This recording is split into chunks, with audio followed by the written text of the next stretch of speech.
120 ani kulu fɛn fɛn bɛ yan k'aw bɛɛ fo an ka bi lahalaya dili ti ko wɛrɛ ye a fɔlɔfɔlɔ ka gouvernement remercier ka tila k'a féliciter koba fila kɛra nin dɔgɔkun kɔnɔ an ka gouvernement a b'a yira toujours k'a fɔ ko transition président bɛ kuma min fɔ n'o o ye le respect de la souveraineté chaque fois action bɛ ka inscrit ka taa o sens de fɛ o fɔlɔfɔlɔ ye mun ye an ka réconciliation ministre n'o ye colonel major Wage ye a ye bataki min ci ka taa Algérie ma dɔw ye tigɛlomali kɛ k'a fɔ ko affaires étrangères ka baara de don mais a kana ɲinɛ k'a fɔ c'est pas entre État Algérie bɛ yen de comme le garant de l'accord SEMA ye violation 10 de kɛ accord kɔnɔ bɛɛ jɔlen ɲɛna a fɔlɔfɔlɔ ye mun ye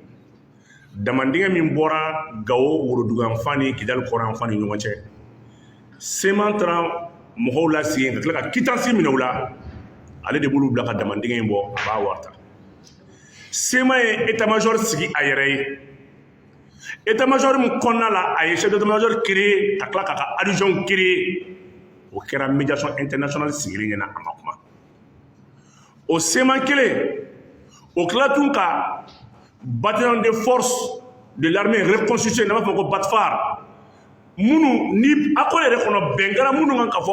aw bɛɛ ka fara ɲɔgɔn kan n'a ma ɲɛ a y'aw tɛgɛ dɔ bila papier la aw ka jɛ ka lakana kɛ ɲɔgɔn fɛ a y'olu fana bali k'olu tɛ u ka baara kɛ et résolution 2100 2013 ni ONU yɛrɛ y'o ta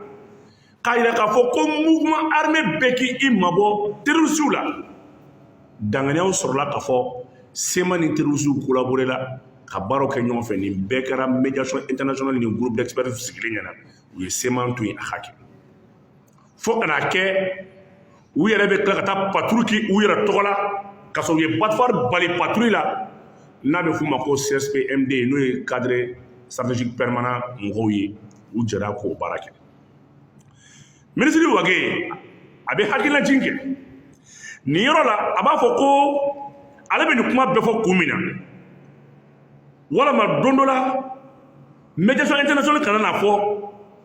ko ni Maliw ka b'a ka hakɛ ɲini ka taa fɔ Mali faamaw ma ko wa k'a ye dankari kɛ adamadenya jɔsiya na n'an b'a fɔ ma ko droit de l'homme Wage ye phrase min fɔ a ka kuma laban na a ko en conséquence le gouvernement mettra tout en œuvre pour atteindre ses objectifs quel que soit les prix et la forme tout en respectant strictement les droits de l'homme jusqu'à l'éradication du dernier terroriste ainsi que la sécurisation complète du Mali et la population puisse jouir des dividendes d'une paix tant attendue. Kuma banna y'a di. A ko n bɛ ko sugu bɛɛ kɛ gouvernement ka kunkilenna kɔnɔ ka hakɛw ka sabati ka Mali kun n'a kun k'a bɛɛ minɛ k'a bila Mali hakɛ kɔnɔ an bolo ko bɛn ni kelenya k'o de bɛ se ka kɛ fɛn sugu bɛɛ mun kama an bɛ se ka jangatigɛ di ɲɔgɔn ma mais baara min bɛ ka kɛ an t'an ka jamanadenw to tɔɔrɔ la wa an bɛ ko sugu bɛɛ kɛ terroriste laban n'a kɛlɛla n'a bɛ kɛlɛ k'a dan Mali territoire yɔrɔ min na an bɛ taa kɛlɛ f'u ye c'est ça qui veut dire que l'armée monte en puissance ka gouvernement mi remercier ka féliciter nin mot in na a ka lettre de rappel la ka tila ka ministre Wage k'a fo ni mɔgɔ munna Wage munna Wage ye ko sugu bɛɛ kɛ fo maliyɛnw yɛrɛ tun bɛ dimi Wage ka kuma k'a bɛ ka ninnu na ja kojugu mais n'i ye gouvernement in kɛtɔ ka mɔgɔ kɛlɛ i bɛ t'a sɔrɔ i ye dan sa n'an bɔra o kɔnɔ an bɛna ye k'a fɔ baara min bɛ sen na n'o o ye projet de constitution ye n'ale kan ka taa référendum na n balimaw hakilina kelen ɲininkali kana janya o kɔrɔ kumakan minnu bɛ projet in kɔnɔ de constitution in kɔnɔ n'a b'a fɔ ko dan tɛ kari Mali la Mali sibiriya kelen tɛ to mɔgɔ bolo wa Mali tɛ jɛnɛ ye ka yɔrɔ dɔ to yen ko dɔ k'o lakana ko bɛn ni kelenya kama o kɔrɔ ne nin constitution in ni constitution kura in n'a tɛmɛna accord ko kuma banna yɛrɛsagokɛ banna pewu jamana in kɔnɔ o de y'a to an ka ko sugu bɛɛ kɛ ka constitution in projet de constitution k'a soutenir référendum na a bɛ se ka tɛmɛ cogo min na barisabula maliyɛnw ka hakilina n'u ka kɛta de b'a kɔnɔ ministre Abdoulaye Diop ale min ye bataki bɔ kɔsa in na k'a ɲɛsin an balimakɛ min kan ka taa n'ale ye membre permanent conseil de sécurité ka sigili kɛrɛnkɛrɛnnen min kan ka kɛ a bɛ bataki ci a ma k'a ɲɛfɔ a ye n balimaw ni bataki in de b'a jira an na k'a fɔ ko faransi tɛ se ka taa kuma MINUSMA ka mandat renouvelé kuma la ni ne b'a jira k'a fɔ faransi min nana ni MINUSMA ye ale de tun ye anw ka kalimankalatigi ye n'an b'a fɔ o ma ko porte plume ale min tun y'o ye Abdoulaye Diop ko dugumanw fana ni dugu ye ONU na nin ze ni faransi ye kuma fɛn fɛn fɔ Mali tɔgɔ la ko Mali kumakan tɛ a MINUSMA ko a sécurité ko a défense ko Mali yɛrɛ b'a ka bataki sɛbɛn ka taa min bɛ bɛn a ma ka taa vraiment le lieu de remercier toujours l'ensemble des membres du gouvernement y compris le chef du gouvernement Dr Choguel Kokala Maïga sous l'égide du vrai le marshal Assimi Goïta n'an bɔra o kɔnɔ projet in kɔnɔna la hakilinaba fila an b'u fo min na fɔlɔfɔlɔ ye mun ye ka définition dɔ di laïcité ma an tun bɛ laïcité dɔ yɛrɛsagokɛ de an tun bɛ laïcité dɔ tubabuw ka kɛta de nka ni ze in gouvernement bɛna définition propre d'a ma à son article 32 ko la laïcité ne s'oppose pas aux religions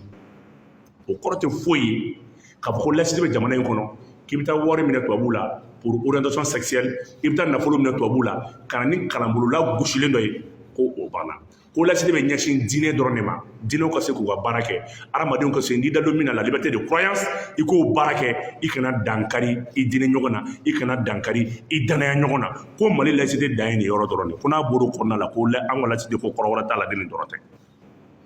gɛlɛya o gɛlɛya tun bɛ laïcité la depuis 1960 jusqu'à nos jours k'a daminɛ première république fo ka na bila troisième république la parce que laïcité tun ma défini dans un esprit constitutionnel ka gouvernement remercier o la ka gouvernement fo o la n balimaw fo a k'a dɔn k'a fɔ Mali fɛn o fɛn kan ka kɛ ni bɛn ye Mali y'a bɛɛ kɛ mais kuma min fɔra ni Wage y'a fɔ bɛn tɛ fɛn min ban wulikajɔ de b'o kun cɛ o dan na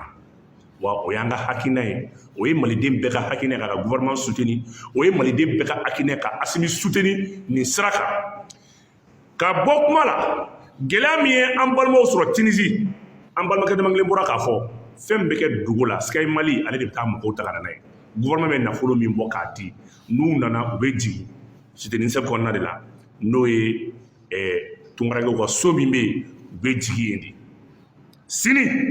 depuis gɛlɛya ye maliyɛnw sɔrɔ don min na maliyɛnw y'an wele ka bɔ Tunisie an ye weleli kɛ affaires étrangères la Abdoulaye Diop ko ka conseil technique ma a fɔ maliyɛnw ye ko an bɛna disposition bɛɛ ta maliyɛn minnu bɛ yen u bɛ se ka lafiya sɔrɔ cogo jumɛn o yɔrɔnin bɛɛ la a y'a ka deuxième conseiller ambassade la a ye ambassadeur wele a ko ambassadeur ma communiquer kɛ joona maliyɛnw ka numéro dɔ bila maliyɛnw bɛ se k'i lasɔrɔ cogo min na ni gɛlɛya bɛ maliyɛnw da la o y'a sɔrɔ maliyɛn étudiant min tun ye porte disparu o de tun ka ca taayɔrɔ t'u la nayɔrɔ t'u la mɔgɔw y'u denw de bila ka taa kalan na a bɛ k'a bɛɛ kɛ kuma wɛrɛw tɛ dɛ denmisɛnnin fitininw de bɛ kalan na dɔw ye bagi sɔrɔ ɲina dɔw ye bagi sɔrɔ salon a dɔw san 19 san 18 denmisɛnninw don ni nin ɲɔgɔnna kɛlɛ bɛ jamana kɔnɔ u bɛ paniquer u somɔgɔw bɛ paniquer Assimi y'a jira k'a fɔ jamana bɛ i jɔ a jɔyɔrɔ ambassadeur welela a ye communiqué kɛ ka tila ka numéro 2 bila ka tila k'a bila fɛnɛ maliyɛn fɛn o fɛn n'i bɛ fɛ ka segin ka na parce que kɛlɛ kɔnɔ mɔgɔ tɛ se ka kalan kɛ kɛlɛ kɔnɔ mɔgɔ tɛ se ka nafolo la sabati kɛlɛ kɔnɔ mɔgɔ tɛ se k'a fɔ k'i bɛ ko-fɔsɔn dɔ kɛ u ye numéro bila o numéro in ni maliyɛn fɛn fɛn bɛ fɛ ka segin ka na o baara de kan ka kɛ sini o avion an bɛ t'o kunbɛn sini ka vraiment gouvernement fo ka a waleɲuman dɔn k'a fɔ an bɛ nin action ninnu de fɛ Mali kɔnɔ ni politicien bɛ yen Mali bɛɛ Assimi don a ka parti tɔgɔ ye di n y'o de fɔ a ye faso jama ale ka parti tɔgɔ de ko faso jama maliyɛnw mana fɛn fɛn fɔ n'a ka ɲi nin cɛ in bɛ to a kɔ ni gouvernement hakilina fɛn fɛn ta ni maliyɛnw k'a man ɲi u bɛ a bila k'a kɛ maliyɛnw hakilina ye mɔgɔw bɛ ko transition programme tɛ dɔwɛrɛ ye dɛ maliyɛnw kun tilenna o de ye transition programme ye o de y'a kɛ nin yɔrɔ la ministre des transports an b'a fo waati min na kasiko nana mɔgɔw y'an wele fan bɛɛ fɛ Boubmabel kasiko min bɛ yɔrɔ min na tiɲɛ yɛrɛ la nin man d'an ye tiɲɛ don gouvernement b'a jɔ fɛ dɛ mais an tɛ nin na gouvernement y'a dɔn k'a fɔ maliyɛnw ye fɛn bɛɛ to transition ye u ye kɔngɔ muɲu ka ɲani muɲu ka tɔɔrɔ muɲu ni maliyɛn falen ko k'a tɛ fɛn min na a kɛ i bɛ taa sɔrɔ fili b'o kɔnɔ an ka jan an ka ladilan u ye délai di kasiko fana na tugun donc anw bɛ nin de fɛ gouvernement na kɛlɛ tɛ woyo tɛ kuma bɛɛ ka se ka fɔ bɛn ni kelenya kɔnɔ semaine lahalaya la n'an b'a fɔ ma ko l'actualité min n'an balimakɛ 120 b'a kɛnɛ sigi ni an bɛna kɛnɛ in yɛrɛ sigi ni hokumu dɔ ye n'a bɛ f'o ma ko collectif pour la défense de la souveraineté retrouvée ni baara fɛn fɛn kelen filɛ nin an bɛna kulu de bɛna sigi à partir de cet instant min bɛna a lajɛ ni baara fɛn fɛn kelen dan kana kari ni si la fɛn fɛn n'an y'a kɛ n'a b'an ka souveraineté ko fɔ k'an ka sanu lakana k'an ka dugujɔrɔ wariw lakana Mali de ye dugu min 12 dugujɔrɔ nafolo 10 dugujɔrɔ nafolo nafama 12 min tɛ sɔrɔ diɲɛ kɔnɔ o de bɛ Mali la o de bɛ Mali la donc don wɛrɛ baro sigi la an b'an da don la k'a fɔ ko Mali sera classé fantan jamanaw fɛ donc collectif ni mɔgɔ min bɛ fɛ ka don a la i kɛra kulu ye i kɛra kɛnyɛrɛ ye i bɛ weleli kɛ 76 72 36 87 collectif pour la défense de la souveraineté retrouvée baara min kɛra k'a tɔbɔtɔ dan kana kari a kelen na ka tila an b'an cɛsiri référendum a bɛ tɛmɛ sira o sira fɛ kuma yɔrɔ dɔ bɛ yen n ye n pan o kunna o bɛ sɛbɛnni lahalaya kɔnɔ o ye kanko ye article 31 mɔgɔ caman bɛ yen minnu ko k'u bɛ lagosi ta ka nin yɔrɔ sɛgɛrɛ ko wɛ ko Mali langue 13 in bɛɛ kun ye langue nationale ye langue nationale kɔrɔ ye di o kɔrɔ ko danfara tɛ bamanan ni filan cɛ ko danfara tɛ kɔrɔbɔrɔ ni fila cɛ ko danfara tɛ fila ni miyanka cɛ n'i bɛ filakan fɔ a dan tɛ filadugu ye dɛ i mana taa Mali fan o fan filakan lamɛnlen don n'i bɛ miyankakan fɔ a dan tɛ miyankadugu ye dɛ i mana taa Mali fan o fan miyankakan lamɛnlen don a bɛ fɔ o de ma ko langue nationale min lakodɔnnen don Maliba jamana in fɛ o kun ye 13 ye nɔgɔ t'o la langue officielle kɔrɔ ye di o kɔrɔ ko ni ko y'i sɔrɔ faso baara la ou bien i mago bɛ jamana ka bonda dɔ la i bɛ taa kuma i bɛ min mɛn i bɛ taa kuma o de la wa n'i bɛ adressé autorité la i bɛ min mɛn i bɛ taa fɔ o fana de la langue officielle nin ye kan ye kan min n'a bɛ don n'a don ba la jamana fɛ fɔlɔfɔlɔ n'i kun tɛ langue officielle mɛn e bɛ taa mɔgɔ kunfinw fɛ misali ye mun ye faransa de kun ye Mali langue officielle ye Mali langue kun ye langue 13 o de kun ye langue nationale ye langue kelen de kun bɛ o ye français Assimi ye français ta ka bɔ a bɛɛ la langue officielle tɛ langue nationale tɛ a y'a ta ka bɔ a la ka kɛ langue de travail ye o ye mun ye ne bɛna sɛbɛn ci gouverneur ma n'an bɛna taa demande d'autorisation ɲini n'an bɛna meeting kɛ ou bien n'an bɛna demande kɛ ka baara ɲini an bɛ se ka sɛbɛnni kɛ ni français ye mais ne mago bɛ n ye juge ye convoqué policier ye convoqué ou bien n mago bɛ jamana ka fɛn dɔ la ou bien an jamana den dama nɔ ta an bɛna baara dɔ kɛ i bɛ kan min mɛn o ye langue officielle ye kan 13 a bɛɛ kɛra langue officielle ye vraiment ka gouvernement fo nin na k'a waleɲuman dɔn référendum nin tɛ Assimi ta ye gouvernement ta tɛ CNT ta tɛ anw maliyɛnw de ta don anw de kan k'an cɛsiri nin bɛ ɲa cogo min na k'a tɛmɛ k'a se a dan na n bɛ bɔ kuma la yan k'aw bɛɛ fo k'aw waleɲuman dɔn dan tɛ foli